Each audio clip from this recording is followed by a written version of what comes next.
Hello everyone, welcome to my channel. I'm a numismatist. What does that mean? I collect coins for a hobby.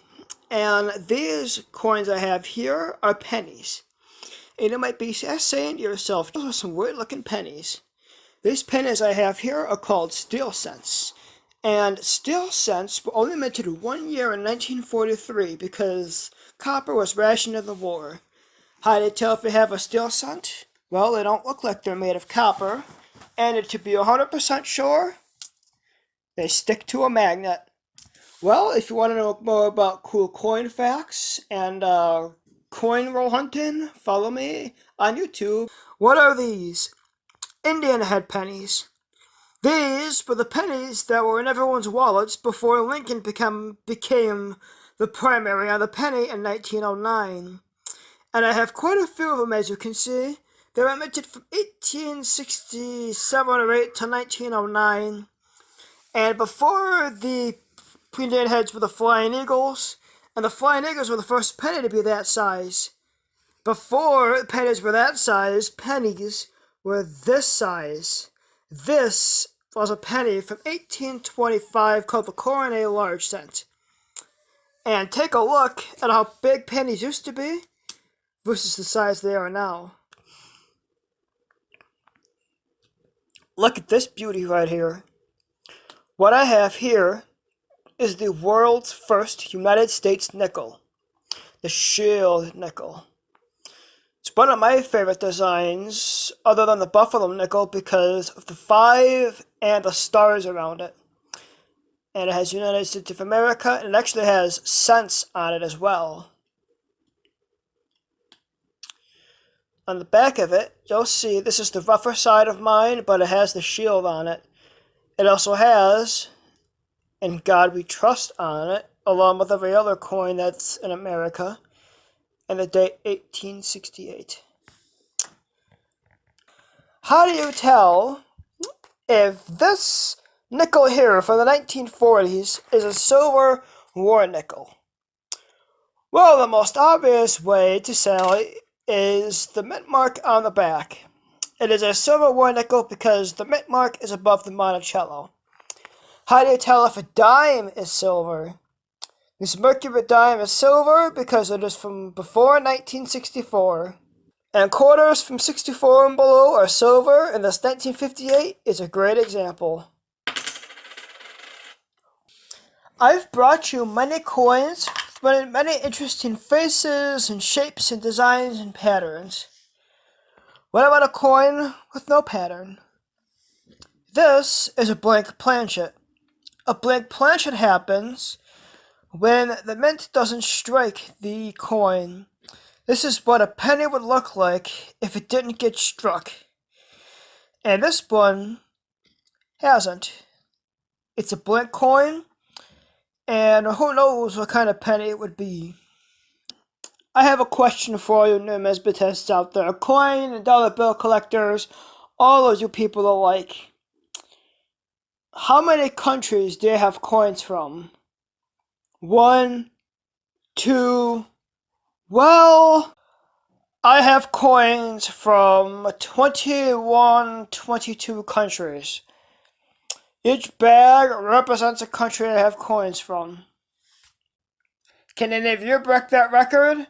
If you can, make sure to tell me down below. Today, I have a small thing of change I'm going to hunt. What will I find? That's something we're going to have to find out. First things first, I see a couple of Canadians.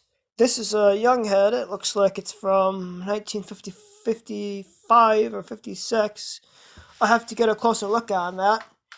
And a Canadian dime from Queen Elizabeth's, I think this is her 50th anniversary or something like that. Off the bat, pretty cool. See if I can find some more. Do you see it? I may not be Christopher Columbus, but I think I just found an Indian.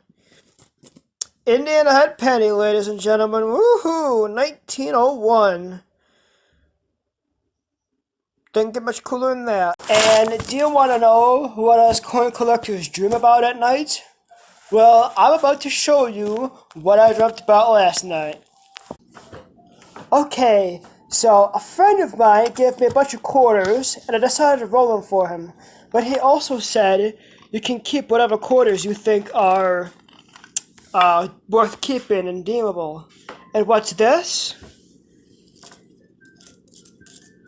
Silver quarter! Oh no, silver quarter! Walk in liberty! Silver quarter! Look at all these silver quarters! Look at all my finds! Wow! That's pretty much what I dream about. Catch you later, YouTube! One of my oldest and newest coins in my collection. The newest one I have is a dime that was given to me from Chump Change. Brand spanking new dime that was just taken out of a roll and given, I think, to my mom. And the oldest coin predates America, 1669. And I'm not sure what the coin is called, because I didn't write it on there, which I probably should have. But all I know is 1669. So now I have my oldest and my newest coins. When I helped my mom clean for Christmas this year, I cleaned under my couch. And what coins did I find? A handful of them, and I'm going to show you if there's any finds. Will there be? Let's see. First things first, I see a bird set and a young head. And what looks to be a 46 silver dime. Got a $50. All this is probably just gonna go into my chump change bin. And the bin it goes. Well, there may not be much, but I found a few things to put in the collection. I found a coin in the rejected slot of a coin star you're not going to believe. It's super epic, and I know you want to see it. You want to know what I found? Is it rare? Is it expensive? No, not really. It is a 2005 10-cent piece, or a dime, from Canada. Queen Elizabeth on the front, and a boat on the back. Is it the coolest thing I've ever found? No. But it's still a cool find nonetheless. I did a video about my second favorite collection other than coins. And those were the cars that are going to be worth some money one of these days. But I have more cars I didn't even show you. These are the ones that may not be worth something one of these days, but they're all pretty cool. I especially like this flat race car looking one. And this is only one side. This is the other side. And this side has a helicopter. And I also like this truck with the red rims on it. Pretty dang cool. Go into my wheat cent jar.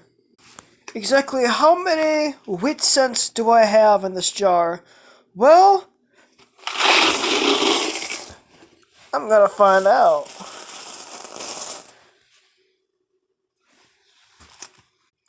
One, two, three, four. I counted all of them, and it turns out there's a little over $18 worth in here. Not exactly enough for a whole penny box, but that's quite a lot of wheat pennies I've collected over the hunts and the years. How do you tell somebody you're a coin collector without telling them you're a coin collector? Well, you look at the coins that have been randomly sitting on their dresser for the past who knows how long. Got a 1940 centavo, 10.5 centavos, steel penny, Standing Liberty quarter, shield nickel, couple old Canadian large cents, and one of my personal favorites, this off-center, like 90% off-center penny. How do you spot silver while cornroll hunting? I'll show you right now. Here I have roughly $10 in quarters, that's what's going to be in a roll, and you can spot the silver right here. It is a very different rim color than the clad.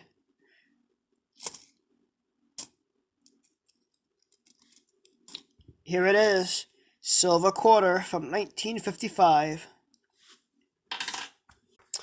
That's for quarters. How can you tell for dimes? How do you spot silver and dimes? The process is pretty much the same. What are the biggest coins that I have? To start off, we have a nickel. A little bit bigger, a quarter. A lot a bit bigger, Ike dollar. And a lot a bit bigger, this coin replica. To be honest, I'm not sure what it's a replica of. I got it it was in the $1 bin at my local coin store. But it's absolutely gigantic, and I just had to have it. Here I have a large penny from Canada. That is Queen Victoria on the front there. And on the back is 1 cent 1888. And it's in VF condition. I have on my computer the prices of this penny. And at VF20 condition, it's at $9. If the penny was at MS66 condition, it would be over $6,900. That's a lot of money for a penny. Here I have my dollar coins. The oldest one I have is my Morgan dollar. Then, an Ike dollar, Sacagawea dollar, Canadian $1 coin, a Susan B. Anthony dollar, and a presidential dollar. I have more presidential dollars, but this one has John Quincy Adams on it. Here's all the coins in order. Got my Morgan dollar, Ike dollar, Susan B. Anthony, Sacagawea, John Quincy Adams. And you're never going to see a living person on an American coin. That's because you have to be dead to be on a coin in America. Thanks for watching. Which one is the proof coin? If you said this one, you'd be absolutely correct. Let's see if I can shut this light off and get you a better look at both the coins. Proof coins are stamped and made differently than regular coins. If you see a proof coin in real life, they're going to have a more mirror-like finish, and they look brand new longer. That proof coin looks brand new. It's from 2003. So if you see one of those in real life, you got yourself a keeper. I got more coins to show you. These are my rolled and tubed coins. For example, in here is a bunch of steel pennies from the 1940s. And this one is uncirculated 2019, and this one's uncirculated 2020 pennies. Why do I have uncirculated 2019 and 2020 penny rolls? I do that because you never know.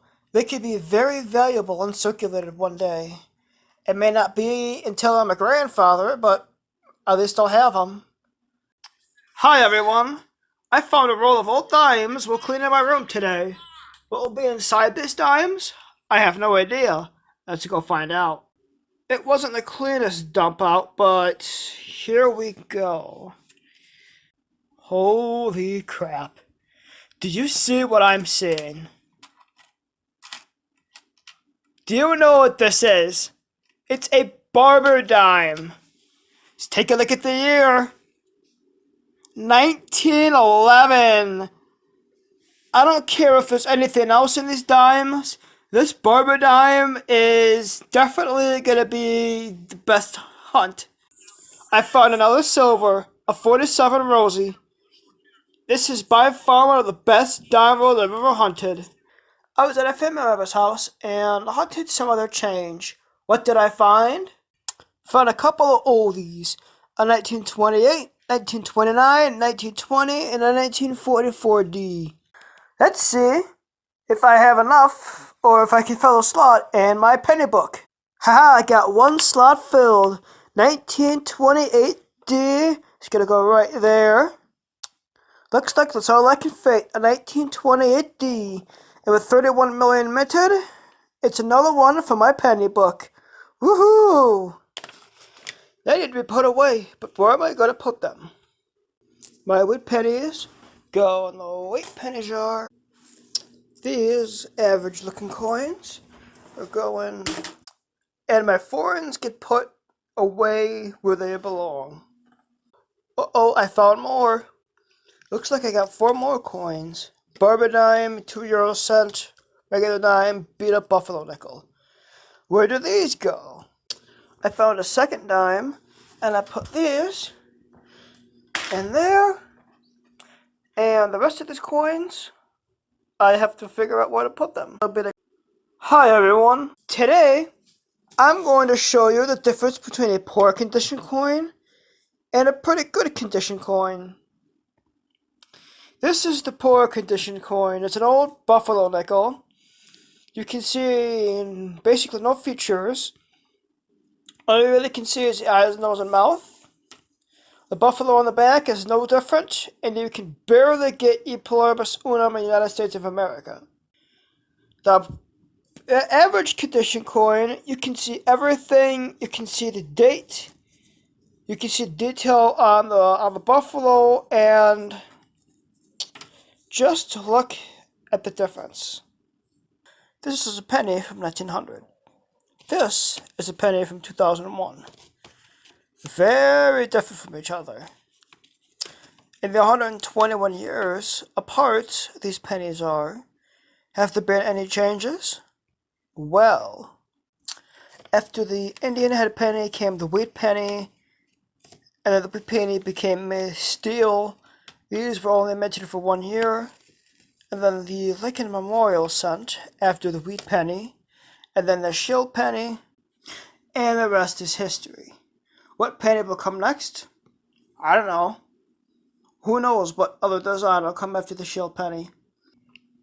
The grocery store I work at has a coin star.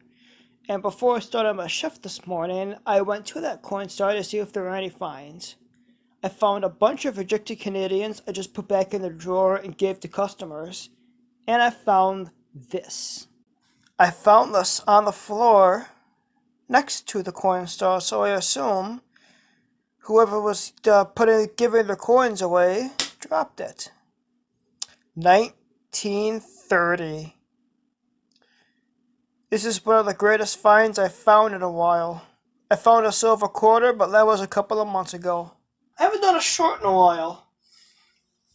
This short is going to be about a quarter that is worth over $1 million. What exactly is that quarter? The quarter I'm going to talk about is the 1796 Drake bust quarter. Less than 700 examples exist today in America, which is, of course, where they're located. And if you find this quarter in good condition, it's worth over $1.7 million for something that was only 25 cents. I'm going to show you a little special project I've worked on the past couple of weeks. Here's my project, my penny table. I would have some silver mercury dimes on here. They're worth only a few bucks. A row of steelies. And I got this side here. Got it on the other side. On the very bottom. And I'm proud of her. She's been my project for a couple of weeks, going on a couple of months now. And if you want to see a full in-depth review on her and you want to know how I made it, shoot me a comment. I'll make a full-length video. Thanks for watching. At my local coin store, the grocery store I work at, I've hit a bit of a luck patch. Stroke of luck, coin gods blessed me, whatever you want to say, it kind of happened. In the span of about 3 days, I have found 2 silver dimes. Let me show you the haul that I found. The first silver dime I have here is in 1960. You can definitely tell it's been circulated, but it's in really, really good shape. The second and more recent coin is definitely rougher, but it's a lot older. It's a 1947 Rosie dime. Both these coins in average condition can be worth about $220 to $270. Alright, I'm at my grandma's house, and this is her garden, right? Oh, just stepped on something. This weed jumps at you. This weed jumps at you. Oh!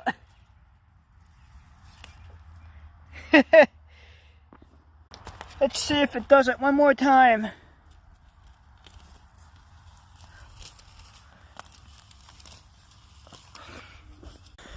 Yes, that weed jumps at you.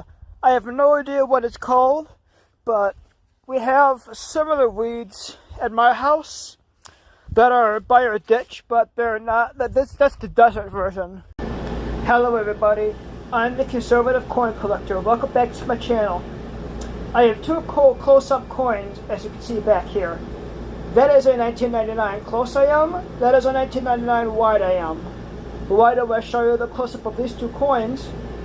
As you can see, the close AM is the A and the M in America are close together, and the wide AM, the A and the M in America are further apart. If you find a close AM, that is 1 cent. If you find a wide AM, in poor condition, it's $200 to $300, and in great condition, that's a $1,000 penny. You will need a jeweler's loupe or a microscope to see it, but if you have that wide AM, that could be a potentially $1,000 penny. Happy hunting! Hello everybody, it is I, the conservative coin collector, or Triple C for short. Yesterday, I showed you a penny, the wide AM, that is potentially worth $1,000 or more. Today's video, I have a nickel that's worth a little more than that. This nickel right here, you see that nickel? That is a 1913 V nickel, and chances are you're never going to find one of these in circulation. I'm one of those people that has a more positive spin on coin collecting, but the 1913 V nickel, only 5 were ever minted. Only 5. If you find one, they're worth $5.2 million at a minimum. I just passed 400 subscribers, so thank you for all for subscribing, liking, commenting, and sharing, and doing all that good stuff. Here I have a barber dime, and at the very bottom of it, you see an S mint mark. If this is the reverse or the tails. If the front or the head of the barber dime says 1894, you have an 1894 S barber dime. And there is something significant about those. There were only 720,000 minted, and in the right condition, these barber dimes can be $2 million. The coin I have right here is called the Fujio cent. It was the first coin ever minted in America. It was first minted in 1793, and 11,317 of these copper pieces were minted. And as you can see, they have the logo down there, Mind Your Business, which I found quite hilarious. When these coins are first minted, they were made of 100% copper and were only worth a penny. Nowadays, if you find one of them that's actually real, they can be about $3,500 for a penny, which I find pretty cool. I don't really see $half in circulation anymore. They're common, you could spend them, but you don't really see them anymore. And you can hunt them, but they're almost impossible to find anything. If you find this particular $half, the 1794 or 95 flowing hair $half, if you find one and it's real, you struck gold in the $half circuit. There are 150 to 200 estimated survivors of these left, and if you find one in circulation, in good condition, they'll run you about $4,000 to $3,000, and in the best possible circulation, they would run you about $1,350,000. We call coins legal tender. This particular coin is not legal tender, as you can see. It's a crime to own the 1933 $20 gold piece. Why is it a crime to own this piece? because it was never officially released to the public. There is one exception of somebody buying this coin and putting it in their private collection. But other than that one exception, Johnny Q Public cannot own this coin. It is a crime. You see this penny here? It looks like an ordinary penny, but I can assure you it's anything other than ordinary. This penny here was minted in 1943, and you might be thinking to yourself that all 1943 pennies were minted from steel because copper was rationed during World War II. This penny is not copper, nor is it steel. It is bronze. In 1943, the U.S. accidentally minted 15 pennies out of bronze. And if you come across one of these in uncirculated condition, it could run you about $400,000 plus. But at auction, one of these pennies sold for over $1 million. That's right, $1 million for one penny. We'll see. You see this coin above me? No, you're not seeing double. This is a coin you need to look out for. The 1955 double die penny. How a coin becomes a double die is it gets stamped, and it's an error where the coin gets turned a little bit to the side and stamped again. They get it look like it's double. In average condition, this coin's worth about $1,000. But in uncirculated condition, this can run you about $17,000 to $18,000. There's also a poor man's double die, and that'll bring you a couple bucks, but it's not anywhere near as valuable as this particular coin. The 1893 Morgan dollar. Now, one of my all-time favorite coins is the Morgan dollar of any shape, size, variety, which they're all 90% silver dollars. But the 1893 is particularly special because it is one of the rarest Morgan dollars of them all. Only about 100,000 of these were ever minted, and in poor condition they can run you about $3,000. But if you get one in a condition kind of like this one, it will be over $550,000. Here is a three-legged buffalo nickel. Buffalo nickels, like buffaloes in real life, are supposed to have four legs. But how did this three-legged era come about? There was a couple of dies that had clashed together in the mint, and a mint worker wanted to polish off some of the damage and some of the error, but he polished a little too vigorously, hence getting rid of one of the buffalo's front legs. In average condition, one of these nickels can be from $350 to $1,900.50. But at auction, one of these sold for as much as, I think it was like $110,000. So if you have one of these, you have gold on your hands. Hello everybody, it is I, the conservative coin collector. Here, I have a 1932 S quarter. I only show you the reverse because I want to show you the S mint mark. These particular quarters from 1932 are the most valuable ones because, one, they were the first Washington quarter ever minted in 1932, and secondly, because they were lower mintage, which means higher value. Realistically, if you find one of these quarters, it's going to be in low condition because it's over 90 years old. And you'll be lucky to get it for between $65 and like $175. If you're lucky enough to get one of these quarters in pristine MS65 condition, it'll run you about $27,500. This is the most expensive gold coin in the world. What exactly is it? This coin here is called a brasher doubloon. A brasher doubloon not only is expensive, but it's rare. Only 8 of these have remained in existence in the last 250 years. 7 full doubloons and 1 half doubloon. And the half doubloon is sitting comfortably in the Smithsonian. This coin here went up for sale at an auction, and it was just a shy over $9.3 million.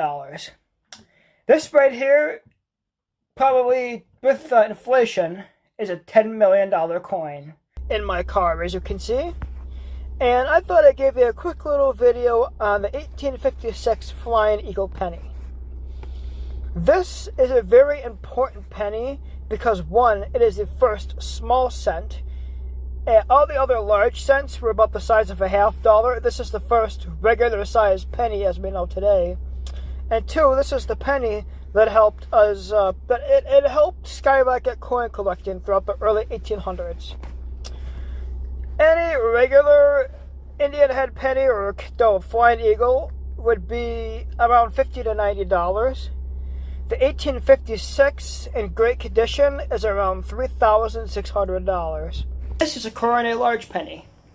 Now, in my latest video that I uploaded, you'll know about the history of the Coronet large cent and all the pennies altogether. But this particular 1823, as you can see here, is extra special because it's a key date. They're very scarce, and if you find one, you could have your hands on a very valuable coin. A coin like this, if it's in only good condition, it's about $198. But let's say this coin was in pristine, beautiful condition. It would be worth $39,738. Notice I'm showing you the reverse of a barber quarter. Notice that S mint mark. This is a 1901 S barber quarter, and it's worth more than a fully loaded brand new BMW X5 or a 3-bed, 2-bath house in Buffalo, New York. There were a little under 73,000 of these minted, and you might find one in slick condition because the coin is from 1901. It's over 120 years old. But if you do find one in the right condition, they could be $320 all the way up to $480,000 for one quarter. And that's because it is the rarest non-era coin in America. I'm in my car because I just got off of work, and I wanted to show you the 1796 16-star $half. This $half is almost as old as the nation of America. And this $half is also quite valuable as well. If ever you find one in circulation, they're between $32,500 and almost $250,000 plus. 16 stars, 6 figures. And if you find one and it's in this good a condition, you struck gold because they're rare, old, and worth a lot of money. This here is a 1343 Edward III florin. This coin is older than you, older than your great-grandparents, even older than America. It is 680 years old and super rare, which makes it super valuable. There are only 3 examples of this particular coin out there, and numismatists have never been able to find a duplicate of this particular Edward III florin. And combine all that, this coin is worth a solid, $6.8 million. That's right, this 680-year-old coin is worth $6.8 million. So if you have one or you stumbled across one, which is very unlikely, you struck gold. This is a shield nickel. Let me show you the other side. It's a great coin, but I love the other side better. The other side is my favorite. But I also like this side of it too. They were minted from 1866 to 1883, and they were replaced by the Liberty Head or the V-nickel. They're also the first nickel to be struck out of what nickels are made of today. So the nickel has been made out of this copper nickel since its inception. Before this, there were half dimes, and there were also 3-cent pieces as well. Shield nickels vary by value year by year, and there were some errors and proof shield nickels that are worth more than others. But there's an 1867 Type 1 proof shield nickel worth $40,000. And I'm going to give you a little bit of coin history. America used to have a 3-cent coin. There were initially two of them, a 3-cent silver and a 3-cent nickel, and in 1865 there was a 3-cent bronze minted. We no longer have 3-cent pieces. They are an obsolete piece of U.S. coinage history. A 3-cent coin was minted from 1851 to 1873. The values of all the years of 3-cent coins are definitely different, but it could be anywhere from $25 to $500. Unfortunately, there are no 6 or 7 figure 3-cent coins for what I could find, but that's still pretty good. A $500 3-cent piece sounds pretty good. You see the verse of this coin, it looks familiar to the coin that I did yesterday, but it's not. This coin here is a 2-cent piece, and like the 3-cent piece, we no longer have it. It was designed by James B. Longcare. It was also minted from 1864 to 1872. The 2 of the 3-cent pieces are no longer with us. They were abolished by the Mint Act of 1873 because the nickel proved to be more popular. And we still have nickels to this day. The lowest value of one of these coins is about $15, but the highest value is over $1,000. So it depends on the year and the condition. These coins could be worth a little bit of money. This is a coin with a mystery. A 1964 D silver piece dollar. It was a highly anticipated coin, and the public was eager to get their hands on it. But it was never released. And over 316,000 of them were minted in 1964, but the mint had them ordered to be destroyed in 1965. There could be a peace dollar that escaped destruction, but we don't really know. That's why PCGS is going to be giving somebody $10,000 if they find a peace dollar like this. If you have a 1964 D peace dollar, you could be $10,000 richer. This is an Isabella quarter. Here's the reverse of that quarter. It was a commemorative quarter minted in 1893 by the U.S. Mint. It depicted Queen Isabella, the same queen that helped fund Columbus's expedition to the New World. This coin was designed by the mint engraver at the time, Charles Barber. You may also know him for the Barber coins of the time, the Barber quarter, the Barber dime, so on and so forth. This was the only commemorative ever minted at the time that was not intended for circulation. Although just a quarter back in the day, this quarter could be worth as much as $1,000 today in the right condition. And they're rare to find in circulation because they weren't intended for it. This is a particularly special flowing hair scent. Now, they're available in on themselves, but instead of a regular birch leaf, this one has a strawberry leaf on it. And the strawberry leaf makes it that much more special. Only 4 of these coins are set to exist. Only 4. And let's just say, even in rough condition, they're worth a lot of money. Even in slick condition, this coin is worth $564,000. A fine example is over $1.1 million. And if you even found one in even better condition, it'd be even more than that. And I have a very close-up image of a 1950 quarter. This mint mark just looks like a metallic blob, but I assure you, this is what makes this quarter valuable. It is a 1950 S over D, and if you find one of these quarters, you have struck gold coin roll hunting. Let's say you find one of these, and it's in average condition or good condition, which is the lowest you can find it in. It'll be worth about $70. But if you find one of these and it's in uncirculated condition, it could be as much as $1,300. $1,300 for a humble 25-cent coin. This coin has a very dark history.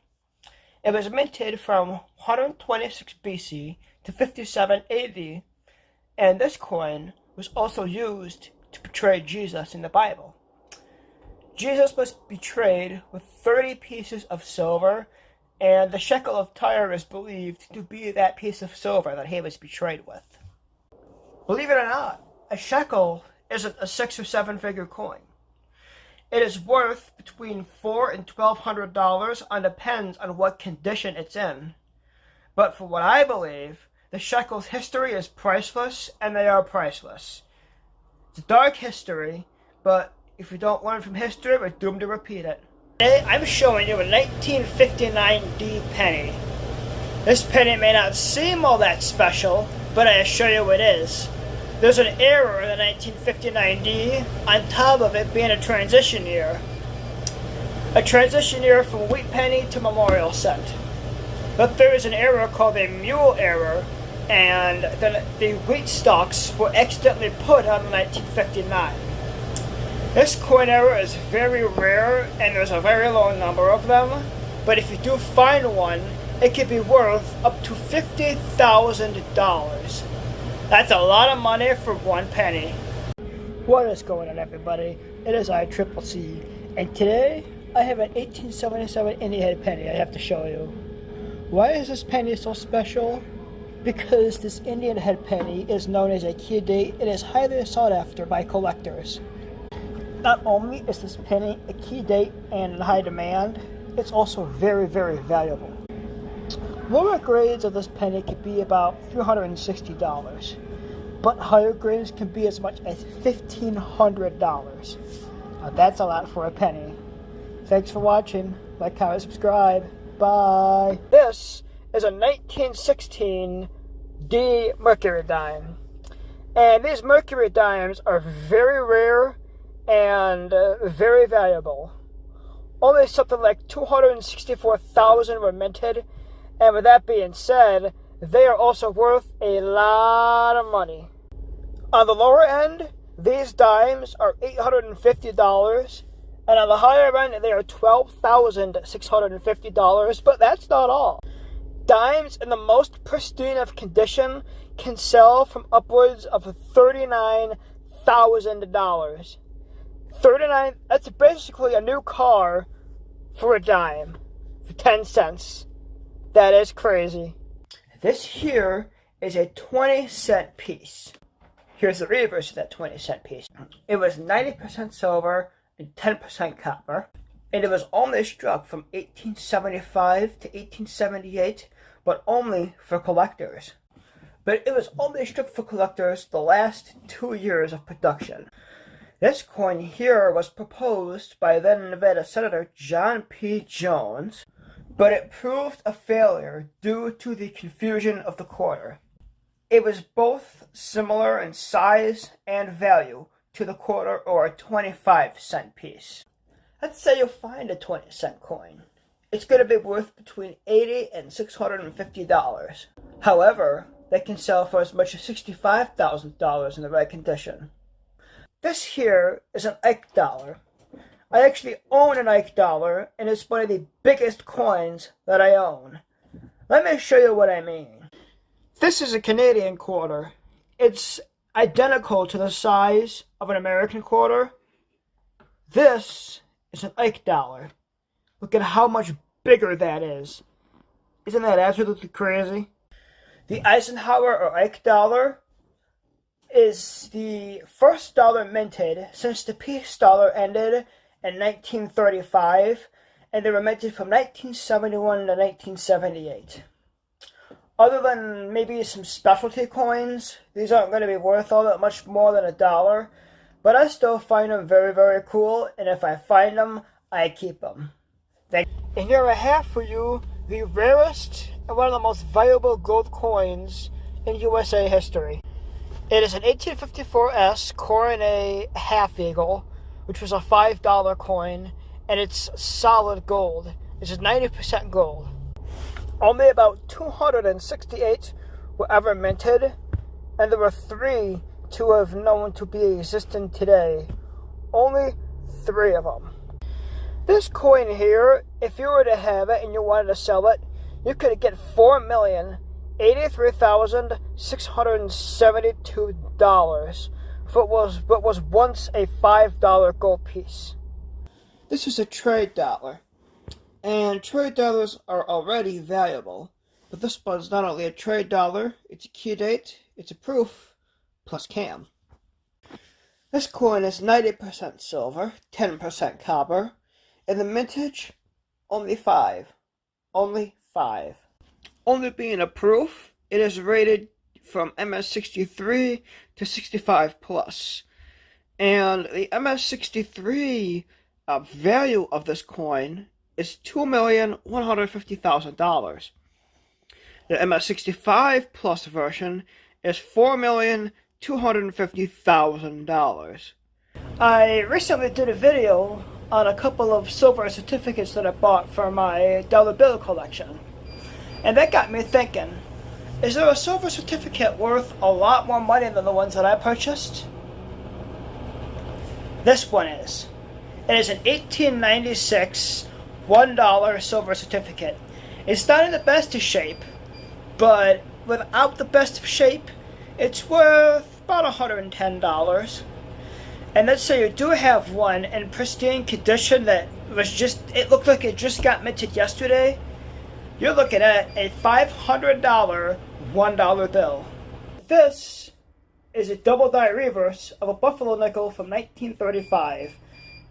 The coin may be cut off a little bit due to how high resolution it is, but you can clearly see United States of America is doubled, e pluribus unum is doubled.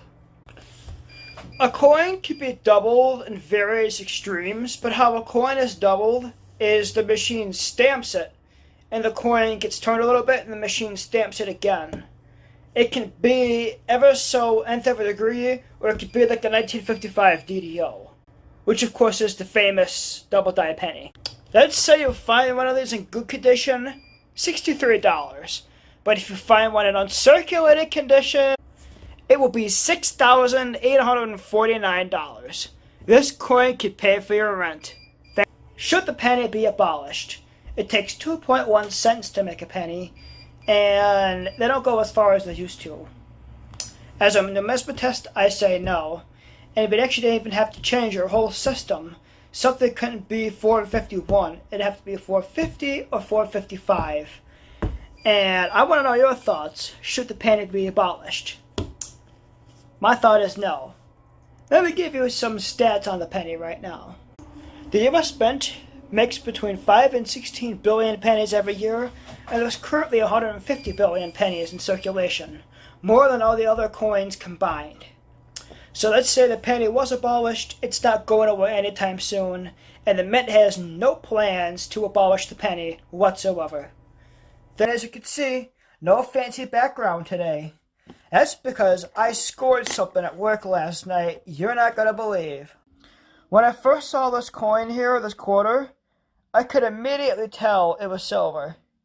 And then when I flipped it over and got the year, 1954, I have a 90% silver quarter that I pulled out of circulation. The fact that it's 90% silver alone makes it more than a quarter. But how much is it really worth? Like, what are the statistics on it? I got those for you. 1954 silver quarters are between $4.25 and $7.25 on depends on the condition, but uncirculated pristine ones can sell for as much as $11,500. In yesterday's video, I showed you a quarter that I scored from work that was only worth about melt value, but it could have potentially been $10,000 in pristine condition. This coin was not in pristine condition. Today's video is a coin that will actually be worth $10,000 if you do find it. A 1937 quarter, and more specifically the 1937 double die quarter. You can see here I have a close-up of it, and the motto, "In God We Trust," is doubled. If I had scored this particular quarter in good condition, it is $264. And in pristine condition, this is actually worth $10,000 plus. It's $10,359 to be exact. Today is a very special day, not only for me, but for every one of you viewers. I hit 500 subscribers on YouTube. Woohoo! And it's not just me that did it. I put the videos out there. Everybody who subscribed took the time to subscribe and watch my videos. And it's a group effort. Thank you all for watching. Thank you all for subscribing. I'm on the road to 600, to 700, to 1,000, and who knows where my channel will go from there. Out of all the Indian pennies that were ever minted, 1877 is the rarest year. It's a super low mintage of 852,500 or so coins that were ever minted in 1877 for the Indian head penny. Few still remain. Even fewer are in good condition like this one. Let's say you find yourself in 1877 and it's real. How much would it be worth? I've seen some estimates that these could be worth between $900 and $3,100, and it depends on how circulated it is. In 2007, one of these sold for over $149,000 at auction. So these pennies are very rare and very valuable, and if you're lucky enough to find an Indian head penny while coin roll hunting, look for one of these. Today's coin I bring you is older than everyone you love combined. It's older than America, heck, even older than ancient Rome. It's the Lydian Lion. It's the world's oldest coin. The Lydian Lion here is over 2,700 years old. It was minted from 610 to about 560 BC by the Aliads of Lydia. However, being the first coin, it did take some time for it to go off to be traded. But when they eventually did get used for commerce and trade, history was born. If you want to see a Lydian lion yourself, you're going to have to go to the British Museum. They have one for you to look at. Today's video, I'm bringing you not a specific coin era, but a whole variety of them, called the blank planchet. As you can see right here, this is what's called a blank planchet. This one belonged to a dime. And what happens is the huge sheets of metal that go through the machine get stamped, but they don't get stamped with their details. Some of them could be as small as this dime, or as big as what could have been this Ike dollar. Blank planchets will vary in value, and depends if they're clad or silver, or on depends on what they're made of. On an average, I would say they'd be between $2 and $8. But if you find a blank planchet that was going to be a presidential dollar or a Sacagawea dollar, it could be worth $12 to $15. And this is a clipped planchet. It's an era coin you need to look out for, and they're pretty easy to look out for. Some clipped planchets are, you can barely notice them. Some of them, half the coin is gone. This is a reasonable example of a clipped planchet. It happens when the metal that gets stamped out to make the planchet goes through the machine unevenly. And they can be worth about $2 to $8, maybe a little more if they're silver. And it depends on what it is. It could be a penny, it could be a nickel, dime, half dollar. The clipped planchets can be from any coin. It's what I recommend looking out for. So with that being said, I'm a conservative coin collector. Thanks for watching. Like, comment, subscribe. Bye. Hello everybody, it is I, the conservative coin collector, clean shaven and one on my beard back. I decided to shave, see my latest long form video, and I go tell you why I wanted to shave. But that's not what this video is about. This video is about the 1792 birch cent, which is a very, very rare piece of early American coinage. There were only about 10 to 12 ever minted. In the 10 to 12, there were 4 separate varieties. This penny is very, very valuable. One sold at auction for not $100,000, not $500,000, but $1.2 million. And let's say they're in a great condition like this one, you could sell them for up to $2 million. That is crazy. And this is my first silver proof set. Unlike my clad proof sets, the coins that were originally made of silver are made of silver in these proof sets.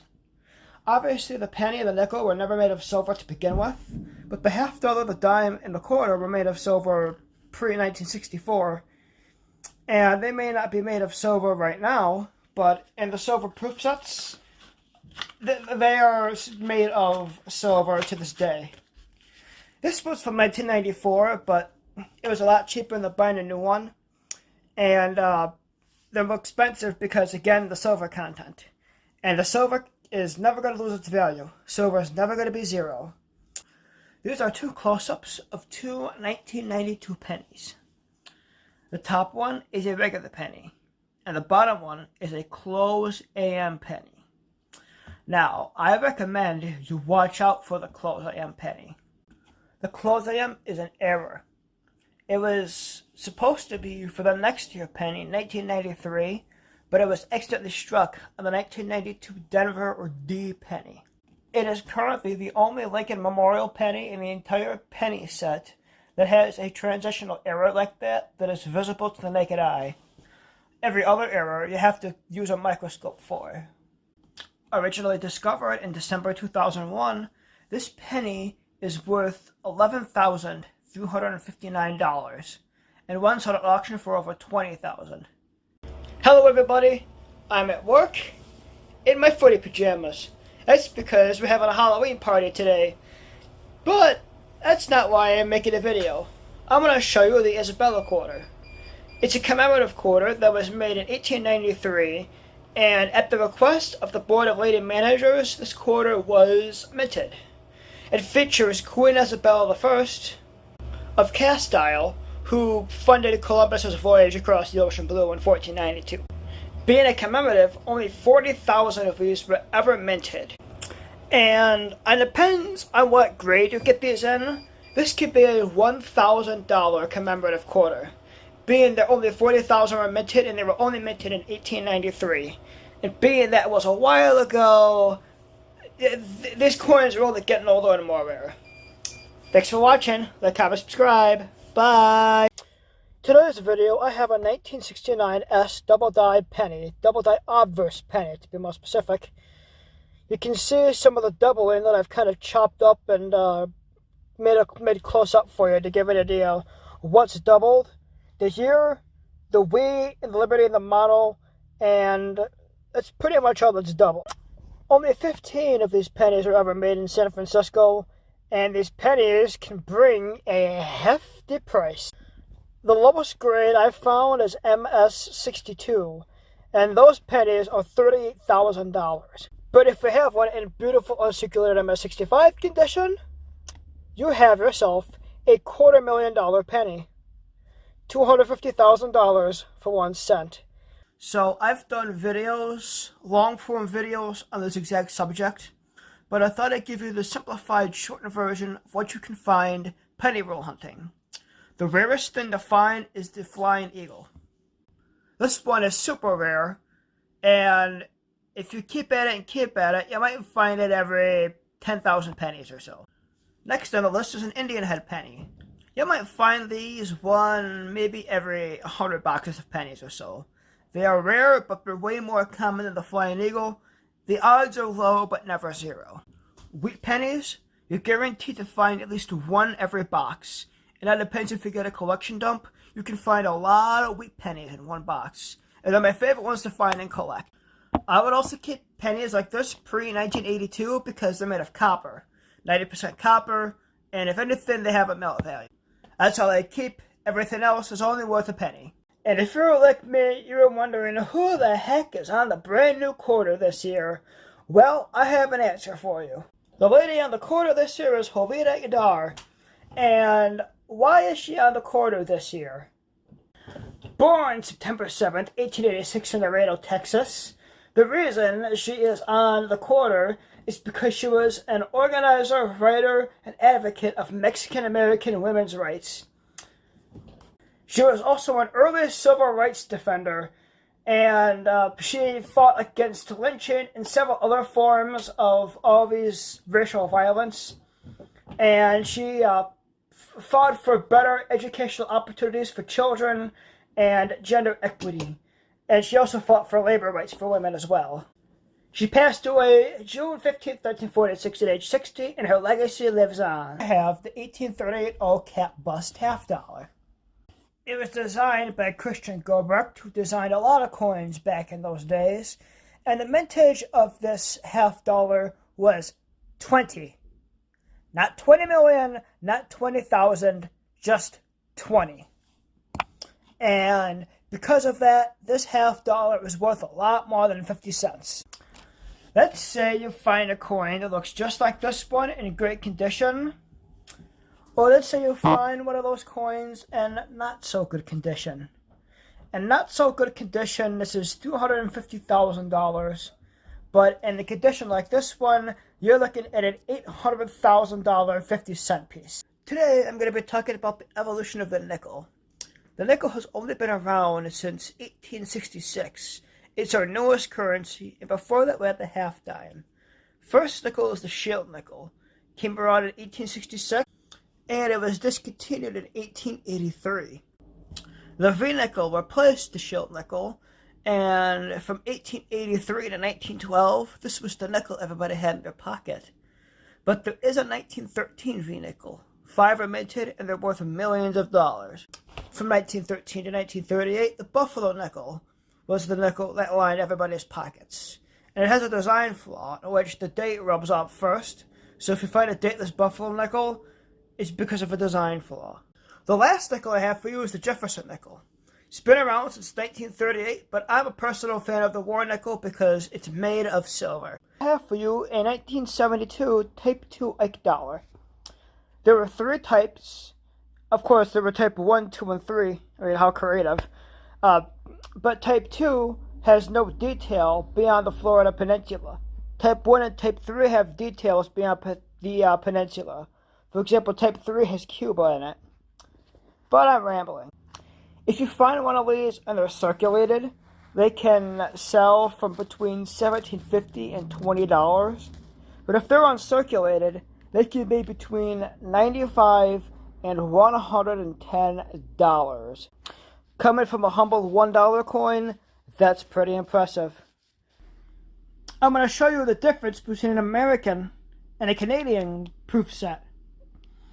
It's interesting how an American proof set is in this nice packaging, and the Canadian proof set, maybe it's the way they sent it to me. I don't know how they send their proof sets to the people in Canada, but this is how the Canadian proof set was sent to me. It's definitely very interesting how differently they're packaged. This is the last year the Queen has ever been on the coins, so that's why I got this Canadian proof set. And I might get one with King Charles on it. Who knows? Well, that's the difference between these two. I wanted to point it out and say it's very cool. Happy New Year's Eve. Today's date is 123, and that's kind of hilarious. Today's video is about regular coin versus a proof coin. If you can't tell the difference, the one on top is the proof coin. But how can you tell? Proof coins are struck twice instead of once, and that makes it look extra shinier. Proof coins can be identified by their mirror-like finish. They are so much nicer looking than regular just clad coins. And some proof coins are made out of silver, but you have to get a very specific proof set for that. Sometimes proof sets get broken up and put in circulation. I don't know why, but you can find them. Thanks. I'm actually currently on break at work, and I just have to show you something that I just found. This is actually kind of funny. I recently did a short about differences between a proof and a regular coin in circulation, and I gotta show you what I found. I found this. When I saw this coin, I was like, it is just way too shiny for what year it's supposed to be. If this was a brand new nickel and this shiny, I would get it, but it's from 2005. And I turn it over, and you see the mint mark? It's a 2005 S. I found myself a proof coin in circulation. This is the first proof coin I found in circulation in a couple of years, actually. So you can find them, but they can be on the rarer side. I don't know why this set got broken up, but I'm glad to have found it. This is a 1792 Spanish milled dollar. Here's the other side. This coin here was the first coin minted by the United States Mint and it helped establish the value of the dollar as we know today. This is a very important coin because it shaped our currency system. This coin was first minted in 1497 in the Spanish Empire, which it's cool that it lasted until the 1700s. But this thing is also quite valuable. There's only a handful of these that have remained or that are still known to this day, because 1792 was a long time ago. So the current value of one of these, I would put at a solid $1.2 million. Today's coin I have for you is a 1538 Carlos and Joanna 8 reals coin. These coins are closely related to Spanish imperialism, and they're particularly valuable for the historic significance, just after Herman Cortes conquered Mexico in 1519. Now, the Spanish Mint was established in that country, and they were printed, and they're now known as Carlos and Joanna coins. They were minted between 1536 and 1571. There was a rare early example from 1538 that recently sold at auction for $273,750, but coins in much better condition can sell for upwards of over $500,000. This 500-year-old coin can be $500,000, which is pretty dang cool.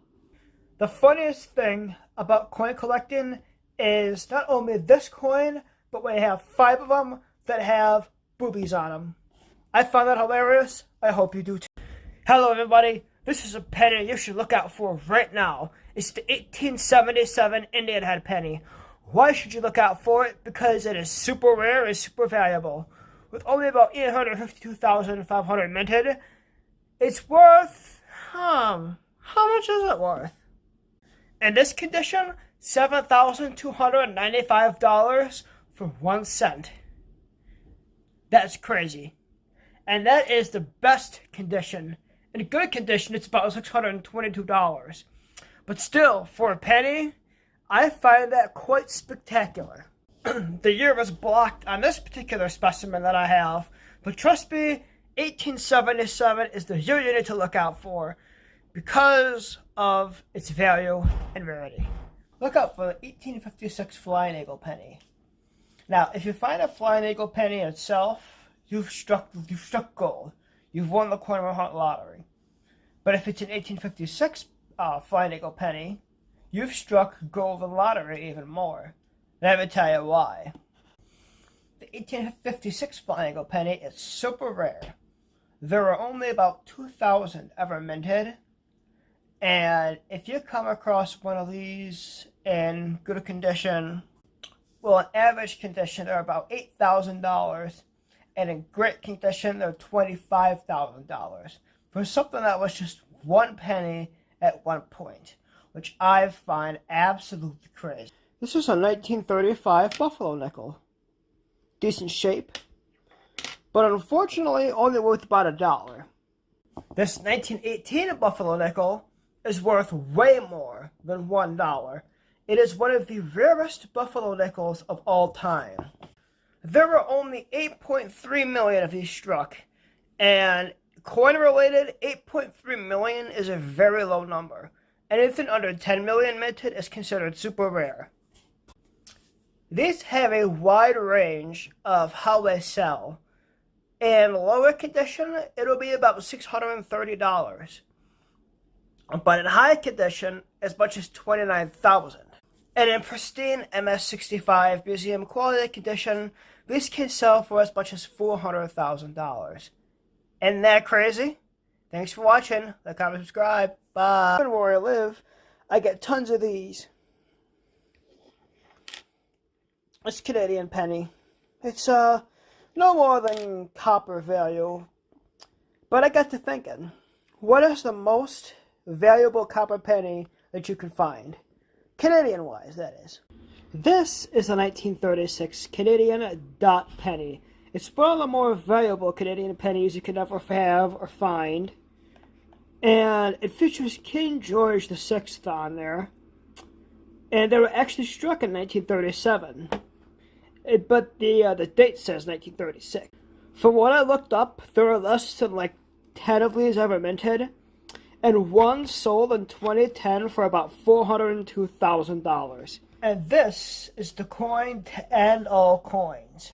This coin here is the first $20 gold piece ever struck by the US Mint in 1849. It was also struck to be just like a proof coin, which makes it just that much more unique as well. And this incredible piece of numismatic history is in the Smithsonian collection. From my research, there's only one of these to ever exist, which makes it that much more valuable. Let's say you have this and you want to auction it. Numismatic experts say it will be between $15 and $20 million for a $20 gold piece, which that is absolutely insane and the most valuable coin that I've ever covered on this channel. Today's video is going to be about the 1974 aluminum penny. Back in the day, copper was getting more and more expensive, and the mint was experimenting on what to make the penny out of next. So what they tried was aluminum. They tried it, it failed, and they destroyed most of the aluminum pennies. They melted them down and made them into something else, which what makes them so rare. In 1974, pennies were still made of copper as well. And those pennies are maybe $1, $2 in the right condition. But this particular penny in average condition is $250,000. And in certified MS-64 condition, this penny can be worth $2 million. That's crazy. I was at work yesterday. I just so happened to have gone to my coin star, and I want to show you what I found. Not one, not two, but 3 wheat pennies. And I have my wheat penny book, and I'm going to see if I can add to it. Turning the pennies around, I have a 1941, 1949, and 1944. And these two are D's. This one has no mint mark. If you take a look, my 41 is already filled. My 45D right here is already filled. And I'm missing the 49S, but I have the 49D. It said I wasn't able to fill a spot in my penny book, but oh well, it's part of the hunt. In my jar they go. Thank you. You see that? I reached 600 subscribers. I reached it last night, and I couldn't be happier. Thank you all so much for doing your thing of liking and commenting and subscribing and doing all that stuff. Like every YouTuber, I started from zero, and to say I'm here right now, I can't believe it. I can't express my gratitude enough, but just saying thank you is really all I can do right now. I mean, if I had a merch store, I'd definitely have a sale, but I'm not that big. But with your help, I can make it. I can make it. I know I can. And here I have for you the lowest minted Morgan dollar ever minted. Only about 100,000 1893 S Morgan dollars were ever struck, making it the lowest minted Morgan dollar ever created. Because it is super low mintage, it is also quite valuable. How valuable is it? It depends on what condition. It could be $646,000 to $735,000. But one of them did sell for over $1 million. $1 million for one coin at auction, which I find absolutely spectacularly bonkers.